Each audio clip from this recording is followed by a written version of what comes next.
Hello साथीहरू नमस्कार। यहाँहरू सम्पूर्णलाई म महेश र यस लोकसेवा आयोग च्यानलमा तपाईँहरू सम्पूर्णलाई स्वागत छ। यस लोकसेवा आयोग च्यानलमा चाहिँ लोकसेवा सम्बन्धी अर्थात् विभिन्न संस्थानहरू सम्बन्धी परीक्षाका लागि आवश्यक पर्ने महत्त्वपूर्ण जानकारीहरू तथ्याङ्कमा आधारित रहेर खोज अनुसन्धान र सङ्कलन गरी यहाँहरू सामु प्रस्तुत गर्ने गरिएको छ। र आज चाहिँ प्रस्तुत गर्न गइरहेको छु लोकसेवा आयोग च्यानलमा अप्राविधिक प्रशासन, लेखा परीक्षण र व्यवस्थिका संसद सेवा राजपत्राङ्कित तृतीय श्रेणी शाखा अधिकृत वा स्वसरह पदको खुला प्रतियोगितात्मक परीक्षाको पाठ्यक्रम। र ध्यान दिएर सुन्नुहोला, आज तपाईँहरूलाई एकदमै महत्त्वपूर्ण पाठ्यक्रमको बारेमा लिएर आएको छु। पाठ्यक्रमको रूपरेखा: संयुक्त र एकीकृत परीक्षा प्रणाली इन्टिग्रेटेड एन्ड युनिफाइड एक्जामिनेसन सिस्टमको आधारमा सबैको लागि निम्नानुसार हुनेछ। लिखित परीक्षा रिटन एक्जामिनेसन: प्रथम चरण पूर्णाङ्क 100, द्वितीय चरण पूर्णाङ्क 300। अन्तिम चरण फाइनल एक्जामिनेसन सिप परीक्षण, सामूहिक परीक्षण र अन्तर्वार्ता पूर्णाङ्क 70। र यसमा तपाईँलाई जानकारी होस्, प्रथम चरण पूर्णाङ्क 100मा चाहिँ 40 अङ्क 40% ल्याएपछि तपाईँ पास हुन सक्नुहुन्छ र प्रथम चरण पार गरिसकेपछि मात्रै द्वितीय चरणमा तपाईँले प्रवेश पाउनुहुन्छ। र द्वितीय चरण 300मा पनि तपाईँले 40% ल्याएर अर्थात् कम्पिटिसनमा चाहिँ नाम निकालिसकेपछि मात्रै अन्तिम चरणमा तपाईँ प्रवेश गर्न सक्नुहुन्छ। र फर्स्ट फेज लिखित परीक्षाको कुरा गरौँ। फर्स्ट फेजमा चाहिँ तपाईँलाई प्रथम पत्र भनिन्छ। प्रथम पत्रमा चाहिँ प्रशासनिक अभिरुचि परीक्षण हुन्छ, जसमा एडमिनिस्ट्रेटिभ एप्टिच्युड टेस्ट भनिन्छ इङ्ग्लिसमा चाहिँ। यसको पूर्णाङ्क 100 हुन्छ, उत्तीर्णाङ्क 40 हुन्छ। परीक्षा प्रणाली वस्तुगत अब्जेक्टिभ हुन्छ, बहुवैकल्पिक प्रश्नहरू। प्रश्न सङ्ख्या 100 र अङ्कभार चाहिँ 1 हुन्छ र समय चाहिँ 1 घन्टा 30 मिनटको हुन्छ। फर्स्ट फेजमा तपाईँहरूले 40% मात्रै ल्याउनु भयो भने पनि तपाईँ दोस्रो फेजमा चाहिँ सेकेन्ड फेजमा चाहिँ तपाईँ प्रवेश पाउनुहुन्छ। लिखित परीक्षा द्वितीय चरणमा चाहिँ तपाईँको द्वितीय पत्र, तृतीय पत्र र चतुर्थ पत्र हुन्छ। यसमा चाहिँ द्वितीय पत्रमा प्रशासन प्रणाली गभर्नेन्स सिस्टम हुन्छ सम्बन्धी प्रश्नहरू सोधिन्छ। त्यसमा पूर्णाङ्क 100, उत्तीर्णाङ्क 40। परीक्षा प्रणाली विषयगत हो भने यसमा चाहिँ 10वटा प्रश्नहरू 10 अङ्कको अङ्कभारको आउँछ। यसको समय 3 घन्टा हुन्छ। तृतीय पत्रमा चाहिँ समसामयिक विषय हुन्छ, कन्टेम्पोरेरी इस्युज। यसमा पूर्णाङ्क 100, उत्तीर्णाङ्क 40। परीक्षा प्रणाली विषयगत हुन्छ र 10वटा प्रश्न सोधिन्छ, अङ्कभार 10 को। यसको नि समय 3 घन्टाकै हुन्छ। चतुर्थ पत्रमा चाहिँ सेवा समूह सम्बन्धी सर्भिस रिलेटेड सब्जेक्ट। यसको पूर्णाङ्क 100 हुन्छ, उत्तीर्णाङ्क 40 हुन्छ। विषयगत हुन्छ क्वेसनहरू 10वटा क्वेसन 10 अङ्कभारको 3 घन्टाको इक्जाम हुनेछ। र अन्तिम चरण भनेको सिप परीक्षण, सामूहिक परीक्षण र अन्तर्वार्ता, skill test, group test and interview. यसमा चाहिँ सूचना प्रविधि सिप परीक्षण, इन्फर्मेसन टेक्नोलोजी स्किल टेस्ट सम्बन्धी चाहिँ पूर्णाङ्क 10 र प्र्याक्टिकल हुन्छ। यसको समय 20 मिनट हुन्छ। अर्को सामूहिक परीक्षण ग्रुप टेस्ट हुन्छ। यसमा चाहिँ ग्रुप डिस्कसन पनि हुन्छ। यसलाई पूर्णाङ्क 10, समूहमा व्यक्तिगत प्रस्तुति इन्डिभिजुअल प्रेजेन्टेसन एन्ड ग्रुप। यसको समय 30 मिनट हुन्छ। व्यक्तिगत अन्तर्वार्ता इन्डिभिजुअल इन्टरभ्यू, यसको पूर्णाङ्क 50 हुन्छ। यो चाहिँ ओरल मौखिक इक्जाम दिनुपर्छ। अब कुरा गरौँ प्रशासनिक अभिरुचि। प्रथम पत्रको बारेमा चाहिँ कुन सेक्टरबाट कति अङ्कको क्वेसन सोधिन्छ भन्ने बारेमा बताउन गइरहेको छु। प्रशासनिक अभिरुचि परीक्षण एडमिनिस्ट्रेटिभ एप्टिच्युड टेस्टमा चाहिँ प्रथम पत्रमा चाहिँ प्रशासनिक अभिरुचिमा जेनरल अवेरनेस अर्थात् जेनरल नलेज, एप्टिच्युड टेस्ट अर्थात् आइक्यू र इङ्ग्लिस ल्याङ्ग्वेजबाट 3वटा सेक्टरबाट चाहिँ तपाईँलाई प्रश्न सोधिनेछ। जेनरल नलेजको अङ्कभार 50 हुनेछ। आइक्यूको एप्टिच्युड टेस्टको 30, इङ्ग्लिस ल्याङ्ग्वेजबाट 20 अङ्कको क्वेसन सोधिनेछ। जेनरल नलेजबाट चाहिँ जेनरल अवेरनेसबाट चाहिँ तपाईँलाई 50 वटा प्रश्न चाहिँ 1 अङ्क बारको सोधिनेछ। एप्टिच्युड आइक्यू टेस्टबाट चाहिँ तपाईँलाई 30 वटा प्रश्न सोधिनेछ, त्यसको नि अङ्कबार 1 र इङ्ग्लिस ल्याङ्ग्वेजबाट 20 वटा क्वेसन सोधिनेछ, त्यसको नि अङ्कबार 1 गरेर तपाईँ 100 वटा क्वेसन तपाईँले लाई सोधिनेछ र तपाईँले 40 वटा चाहिँ अनिवार्य रूपमा मिलाउनु पर्ने हुन्छ दोस्रो फेजमा जानको लागि, अर्थात् द्वितीय तृतीय चतुर्थ परीक्षा दिनको लागि चाहिँ तपाईँले 40% अनिवार्य रूपमा ल्याउनुपर्छ। अर्को प्र्याक्टिकल एक्जामिनेसन सेममा चाहिँ तपाईँले प्र्याक्टिकल चौथो फेजमा चाहिँ तपाईँले कसरी केबाट सेक्टरबाट आउँछ भन्दाखेरि चाहिँ आइटी स्किल टेस्टमा चाहिँ पूर्णाङ्क 10 हुन्छ। यसमा चाहिँ तपाईँलाई विषय चाहिँ कस्तो छ भन्दाखेरि चाहिँ देवनागरी टाइपिङ नेपाली टाइपिङ चाहिँ 2.5 अङ्कको 5 मिनटमा तपाईँले टाइप गरिसक्नु पर्ने हुन्छ। इङ्ग्लिस टाइपिङ पनि आउनेछ, त्यसको चाहिँ अङ्कबार 2.5 अङ्क हुन्छ, 5 मिनट त्यसको पनि। र अर्को word processing electronic spreadsheet presentation system Windows basic email and इन्टरनेटबाट चाहिँ 10 मिनटको टाइम दिनेछ तपाईँलाई। यसमा चाहिँ वर्ड प्रोसेसिङमा 2 अङ्क, इलेक्ट्रोनिक स्प्रेडसिटमा 1 अङ्क, प्रेजेन्टेसन एन्ड सिस्टममा 1 अङ्क, विन्डोज बेसिक इमेल एन्ड इन्टरनेटमा 1 अङ्क गरेर टोटल तपाईँलाई प्र्याक्टिकल एक्जामिनेसन सेममा चाहिँ 10 अङ्कको टोटल 20 मिनटमा तपाईँले सक्नुपर्ने हुन्छ। हो यसको बारेमा तपाईँलाई द्रष्टव्य बताउन गइरहेछु। नम्बर 1 मा यो पाठ्यक्रम रूपरेखा योजनालाई संयुक्त र एकीकृत परीक्षा प्रणाली इन्टिग्रेटेड एन्ड युनिफाइड एक्जामिनेसन सिस्टमको आधारमा लिखित परीक्षा प्रथम चरण र द्वितीय चरण तथा अन्तिम चरण सिप परीक्षण, सामूहिक परीक्षण र अन्तर्वार्ता गरी 2 भागमा विभाजन गरिएको छ। 2 नम्बरमा माथिका 1 नम्बर र 2 नम्बरमा दिएको अनुसारको लिखित परीक्षा योजना अप्राविधिक तर्फका नेपाल प्रशासन, नेपाल लेखा परीक्षण र व्यवस्थित संसद सेवाका सबै समूहको लागि अनिवार्य हुनेछ। नम्बर 3 संयुक्त र एकीकृत परीक्षा प्रणालीको आधारमा माथि उल्लेखित सेवाका सबै समूहको लागि प्रथम, द्वितीय, तृतीय र चतुर्थ पत्र विषयको विषयवस्तु एउटै अर्थात् कमन र अनिवार्य हुनेछ। 4 नम्बरमा उल्लेखित सबै सेवा र अन्तर्गतका समूहका खुल्ला र समावेशी समूहको एउटै प्रश्नपत्रको माध्यमबाट संयुक्त र एकीकृत परीक्षा प्रणाली सञ्चालन हुनेछ। 5 नम्बरमा लिखित परीक्षाको माध्यम भाषा नेपाली वा अङ्ग्रेजी अथवा नेपाली र अङ्ग्रेजी दुवैमा दिन मिल्नेछ। 6 नम्बरमा वस्तुगत बहुवैकल्पिक मल्टिपल चोइस प्रश्नहरूको गलत उत्तर दिएमा प्रत्येक गलत उत्तर बापत 20% अङ्क घट्टा गर्नेछ, तर उत्तर नदिएमा त्यस बापत अङ्क दिइने छैन र अङ्क घट्टा पनि गरिने छैन। त्यही भएर तपाईँलाई कुनै प्रश्नमा कन्फ्युज छ, तपाईँलाई आउँदैन भने तपाईँले टिकमा नलाउनु नै राम्रो हुनेछ। 7 नम्बरमा बहुवैकल्पिक प्रश्नहरू हुने परीक्षामा कुनै प्रकारको क्यालकुलेटर प्रयोग गर्न पाइने छैन। 8 नम्बरमा विषयगत प्रश्नहरूको हकमा तोकिएको अङ्कमा एउटा लामो प्रश्न वा एउटै प्रश्नका 2 वा 2 भन्दा बढी भाग 2 or more parts of a single question वा एउटा प्रश्न अन्तर्गत 2 वा बढी टिप्पणीहरू सर्ट नोट्सहरू सोध्न सकिनेछ। 9 नम्बरमा परीक्षामा सोधिने प्रश्न सङ्ख्या, अङ्क र अङ्कबार यथासम्भव सम्बन्धित पत्र विषयमा दिए अनुसार हुनेछ। 10 नम्बरमा विषयगत प्रश्न हुने पत्र विषयका प्रत्येक भाग खण्ड एकाइहरूको लागि छुट्टा छुट्टै उत्तर पुस्तिका हुनेछन्। परीक्षार्थीले प्रत्येक भाग खण्ड एकाइका प्रश्नहरूको उत्तर सहभाग खण्ड एकाइको उत्तर पुस्तिकामा लेख्नुपर्नेछ। 11 नम्बरमा यस पाठ्यक्रम योजना अन्तर्गत पत्र विषयका विषयवस्तुमा जेसुकै लेखिए भए तापनि पाठ्यक्रममा परेका कानुन ऐन नियम तथा नीतिहरू परीक्षाको मिति भन्दा 3 महिना अगाडि संशोधन भएका वा संशोधन भई हटाइएका वा थप गरी संशोधन भई कायम रहेकालाई यस पाठ्यक्रममा सम्झनु पर्नेछ।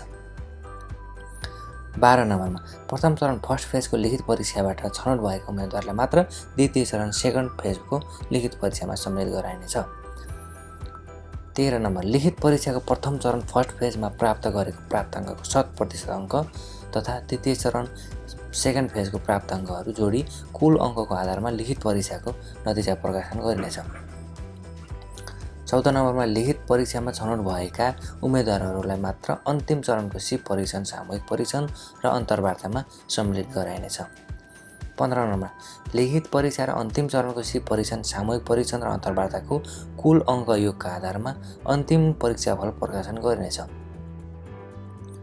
16 नम्बरमा परीक्षा योजना र पाठ्यक्रम लागू मिति 2069-12-29 उल्लेखित परीक्षा योजना तथा चतुर्थ पत्रको पाठ्यक्रम नेपाल सेवाको सेवा, नेपाल परीक्षण सेवा र व्यवस्थित संसद सेवाका लागि मिति 2075-10-24 गते भन्दा पछाडि प्रकाशित हुने विज्ञापनहरूदेखि मात्र लागू हुनेछ भनिएको छ।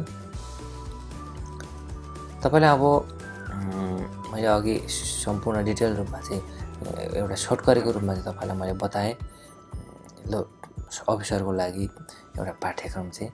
अब एडमिनिस्ट्रेटिभ एप्टिच्युड टेस्ट फर्स्ट फेजको इक्जाममा चाहिँ तपाईँलाई मैले भने जेनरल नलेजबाट चाहिँ 50, आइक्यूबाट 30 नम्बर र इङ्ग्लिसबाट चाहिँ 20 नम्बरको क्वेसन आउँछ भनेर मैले भने। अब त्यसमा चाहिँ कुन सेक्टरबाट कस्तो खालको क्वेसनहरू आउँछ भनेर चाहिँ तपाईँलाई मैले अब डिटेल रूपमा भन्दैछु। जेनरल अवेरनेस सामान्य सचेतनाबाट चाहिँ तपाईँलाई भित्रबाट चाहिँ 50 वटा क्वेसन 1 नम्बर अङ्कबारको 50 अङ्कको आउँछ। यसमा चाहिँ तपाईँलाई भूगोल, नेपाल तथा विश्वको भौतिक, सामाजिक र आर्थिक भूगोलबाट पनि आउनेछ। इतिहास, संस्कृति र सामाजिक व्यवस्था, विश्वका प्रमुख ऐतिहासिक घटनाहरू, नेपालको प्राचीन काल तथा मध्यकालको राजनीतिक, आर्थिक एवं सामाजिक सांस्कृतिक अवस्था र आधुनिक नेपालको इतिहासको बारेबाट पनि आउनेछ। नेपालमा लोकतन्त्रको लागि भएका जनआन्दोलनहरू पनि तपाईँले पढ्नुपर्नेछ। नेपालका प्रचलित धर्म, संस्कृति, जात-जाति, भाषा, साहित्य र कलाबाट पनि आउनेछ। अर्को शासन पद्धति र शासन, संविधान, राजनैतिक व्यवस्था, अधिकारमा आधारित सवाल विषयहरू र नेपालको प्रशासनिक व्यवस्थाको विकासक्रमबाट पनि आउँछ। अर्को आर्थिक विकास, नेपालमा विकासका पूर्वाधारहरू, कृषि, उद्योग, व्यापार, पर्यटन, यातायात, सञ्चार, शिक्षा, स्वास्थ्य र विद्युत। नेपालको अर्थतन्त्रसँग सम्बद्ध योजना, स्रोत, साधनहरूको परिचालन, वृद्धि, विकास तथा रोजगार सम्बन्धी सवाल विषयहरू। नेपालको विश्वको सँगको आर्थिक गतिविधिहरू, दिगो विकास, वातावरणीय परिस्थिति, पर्यावरणीय संरक्षण, जैविक विविधता, जलवायु परिवर्तन, जनसाङ्ख्यिकी, शहरीकरण, बसोबास, प्रदूषण, प्राकृतिक स्रोत तथा राष्ट्रिय सम्पदाहरूको संरक्षण सम्बन्धी सामान्य सवालहरू। अर्को विज्ञान र प्रविधि भित्रबाट चाहिँ प्रमुख वैज्ञानिक अन्वेषण र आविष्कारहरू, प्रसिद्ध वैज्ञानिक र तिनको योगदान, विज्ञान र प्रविधिको मानव जीवन र समाजमा परेको प्रभाव, क्रम विकास, वंशाणु, स्वास्थ्य र रोगबारे सामान्य जानकारी हुनुपर्दछ तपाईँलाई। अन्तर्राष्ट्रिय मामिला तथा अन्तर्राष्ट्रिय सङ्घ संस्था, सार्क सदस्य राष्ट्रहरू तथा चीन, संयुक्त राज्य अमेरिका, संयुक्त अधिराज्य रुस, फ्रान्स, जर्मनी, स्विजरल्यान्ड र जापान जस्ता मुलुकहरूसँग नेपालको सम्बन्ध। संयुक्त राष्ट्र सङ्घ प्रणाली, बहुपक्षीय व्यवस्थापन र नेपाल। राष्ट्रिय र अन्तर्राष्ट्रिय महत्त्वका समसामयिक घटना तथा नवीनतम गतिविधिहरू जस्तै राजनीतिक, सामाजिक, सांस्कृतिक, आर्थिक, वैज्ञानिक, खेलकुद, पुस्तक, पुरस्कार, कला, साहित्य र सङ्गीत लगायत महत्त्वपूर्ण व्यक्तित्व तथा विचारकहरू। यो तथ्य तपाईँलाई जेनरल अवेरनेसबाट यतिभित्रबाट तपाईँलाई अहिले मैले भने त्यतिभित्रबाट तपाईँलाई प्रश्न सोधिनेछ। तपाईँले त्यसभित्रमा रहेर त्यस पाठ्यक्रममा रहेर तपाईँले अध्ययन गर्नुभयो भने चाहिँ तपाईँलाई धेरै सजिलो हुनसक्छ। अर्को एप्टिच्युड टेस्ट। एप्टिच्युड टेस्टबाट चाहिँ तपाईँलाई आइक्यूबाट चाहिँ 30 अङ्कको 30 वटा क्वेसन सोधिनेछ। त्यसमा चाहिँ तपाईँलाई एप्टिच्युड टेस्टमा चाहिँ verbal reasoning such as series, analogy, classification, coding, decoding, insert the missing character, common property, matrix, direction and distances test, ranking order, assertion and reason, induction, deduction, courses of एक्सनबाट चाहिँ 6 वटा question 6 मार्कको सोधिनेछ। अर्को non verbal reasoning such as series, analogy, classification, Venn diagram, matrix, construction of squares and triangles and figure formation and analysis dot situation, water images, mirror images, embedded फिगर्सबाट चाहिँ तपाईँलाई 6वटा क्वेसन 6 मार्कको सोधिनेछ। अर्को quantitative aptitude such as arithmetical reasoning operation, percentage, fraction, decimal, ratio, average, loss, profit, date, calendar, time and work इटिसीबाट चाहिँ तपाईँलाई 6वटा क्वेसन 6 मार्कको सोधिनेछ। अर्को general mental ability, logical reasoning and analytical एबिलिटीबाट चाहिँ 6वटा क्वेसन 6 मार्कको सोधिनेछ। अर्को data interpretation, charts, graphs, table, data सफिसियन्सीबाट चाहिँ 6वटा क्वेसन 6 मार्कको सोधिनेछ। अर्को इङ्ग्लिस ल्याङ्ग्वेज कम्पिटेन्स टेस्टबाट चाहिँ तपाईँलाई 20वटा क्वेसन 20 अङ्कको सोधिनेछ। यसमा चाहिँ तपाईँलाई comprehension, questions will be asked based on the passage given. The questions will try to accommodate the following areas: fact finding, inferential, core theme, true false identification, issue raise and language based-बाट तपाईलाई सोधिनेछ। अर्को vocabulary, questions will be asked to assess their grasp on the English language vocabulary. The questions will be the following nature: mention of the word, literal, figurative, contextual, single word for expressions, synonyms, antonyms, derivatives and homonyms, homophones बाट पनि तपाईलाई 8 नम्बरको question सोधिनेछ। 8वटा question सोधिनेछ। Sorry यसबाट तपाईलाई 7वटा question सोधिनेछ। कम्प्रिहेन्सनबाट तपाईलाई 5वटा question 5 नम्बरको सोधिनेछ। भोकेबुलरीबाट 7 नम्बरको question 7वटा सोधिनेछ। अर्को सिन्ट्याक्टिक एबिलिटीबाट चाहिँ तपाईलाई 8वटा क्वेसन 8 मार्कको सोधिनेछ। यसभित्रबाट चाहिँ कस्तो कहाँबाट आउँछ भन्दा चाहिँ question will be asked to assess the syntactic ability of the candidates. The questions will be based on the following categories: agreement, tense aspect, parallel structure, clauses modifier, conditional, phrasal expressions, shifts मा चाहिँ tense, number, person हैन, transformation, varieties, preposition, conjunctions and parts of speech यतिबाट तपाईलाई सोधिनेछ। जम्मा 3टा comprehension, vocabulary, सिन्ट्याक्टिक एबिलिटीबाट चाहिँ तपाईलाई इङ्ग्लिसबाट चाहिँ त्यतिबाट सोधिनेछ। नोटमा चाहिँ के हुन्छ, this above English language competence test syllabus is devised for assessing the proficiency of the English language of candidates with the view to assess the candidate's language competence. The syllabus aims to test the understanding of their language through reading comprehension, to map the range of their vocabulary, to examine their syntactic ability. The nature and standard of questions in English language competence test will be such that an educated class 12 level person will be able to answer them without any specialized study भनेर भनेको छ। अब यसमा चाहिँ तपाईलाई प्रथम पत्र प्रशासनिक अभिरुचिको सामान्य सचेतताको पार्ट ए का पाठ्यक्रमका इकाइहरूबाट यथासम्भव लेभल फर्स्ट का 60% र लेभल 2 का 40% गरी निम्न अनुसार प्रश्नहरू सोधिनेछन्। तपाईलाई एप्टिट्युड टेस्टबाट चाहिँ मतलब अभिरुचि प्रशासनिक अभिरुचिबाट चाहिँ फर्स्ट फेजमा तपाईलाई कस्तो किसिमको क्वेशनहरू कतिवटा सोधिने कहाँबाट सोधिने भनेर तपाईलाई बताउन गइरहेको छु। तपाईलाई यहाँ टेबलले देखाइदिएको छु।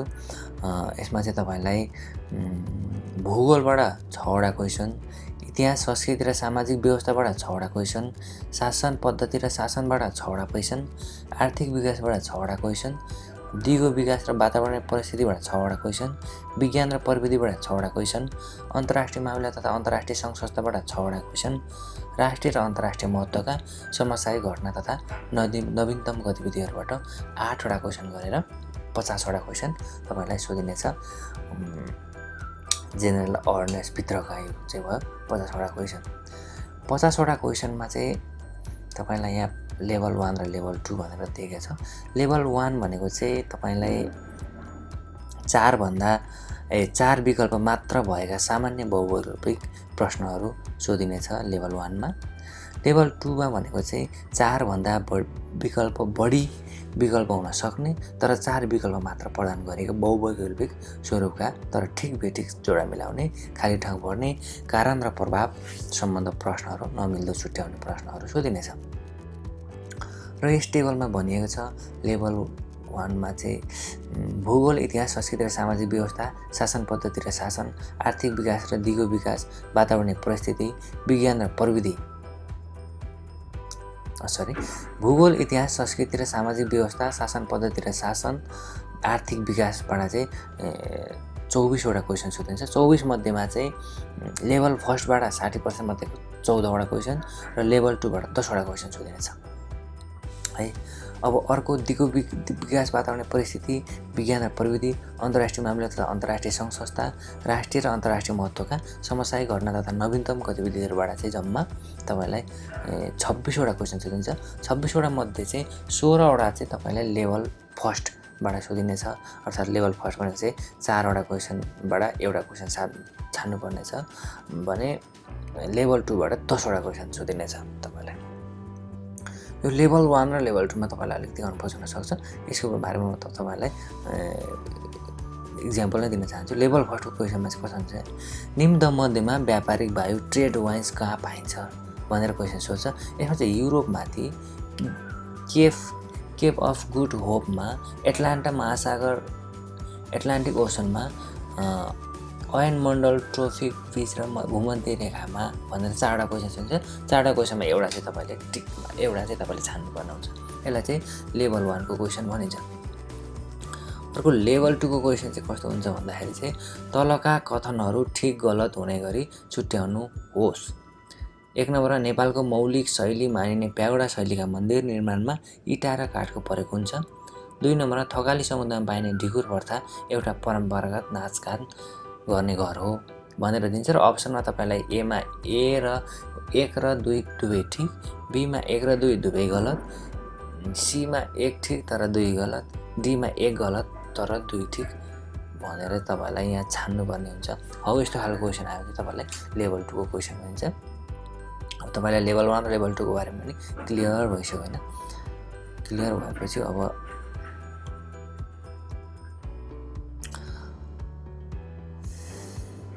हस्त साथीहरू, आज तपाईँलाई मैले लोकसेवामा प्रश्न सोधिने सेक्सन अफिसर अर्थात् शाखा अधिकृत सरहको परीक्षाको लागि सोधिने पाठ्यक्रमहरू तपाईँलाई बताएँ।